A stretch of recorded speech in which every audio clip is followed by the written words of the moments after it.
morning children, and I hope you would have understood the third chapter, Hound of Baskerville, and question answers will be sent to you that you will be doing in your fair notebooks. And now we come on to the next chapter. We switch on to the next chapter, chapter 4, a very beautiful chapter, Macbeth and the Witches. Now Macbeth is a play that was written by the great literary master Shakespeare. किसने लिखा था ये play? Shakespeare ने लिखा था. और Shakespeare, William Shakespeare, he was an English poet और playwright थे. और ये माना जाता है कि he was considered as one of the he is still considered as one of the greatest writers in the English language.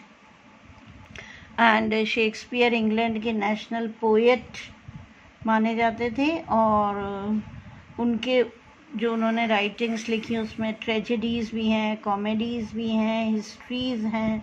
उसमें कई बहुत सारी लैंग्वेजेस में his plays have been translated. और उसमें बहुत पॉपुलर प्लेज उनके हैं Hamlet, King Lear, Othello and Macbeth. और उनकी पोएम्स भी हैं, बहुत ब्यूटीफुल पोएम्स हैं. And in higher classes we are going to read those poems of Shakespeare. Now Macbeth ये जो प्ले था, it was written by Shakespeare. बहुत ब्यूटीफुल प्ले था. मैकबेथ जो थे वो किंग ऑफ स्कॉटलैंड के जनरल थे. Okay, and what happens, king of Scotland, he was a very good king.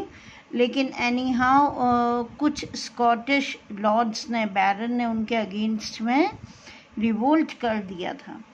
Right जैसा कि होता है किंगडम में, है ना, कि कई लॉर्ड्स होते हैं या गवर्नर्स वगैरह जिनको हम कहते हैं अलग अलग प्रोविंसेस के, वो किंग के अगेंस्ट रिवोल्ट कर देते हैं.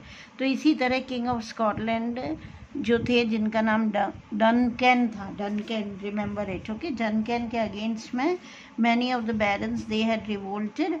लेकिन मैकबेथ और बैंक्यो, ओके, दो मैकबेथ और बैंक्यो उनके दो बहुत फेथफुल जनरल्स थे. एंड इन जनरल्स ने, है ना, with the help of these generals, Duncan जो किंग ऑफ स्कॉटलैंड थे, he won the battle. And when these two generals, Macbeth and Banquo, they were returning from the battlefield, है ना, जब वो battlefield से लौट रहे थे, सुनना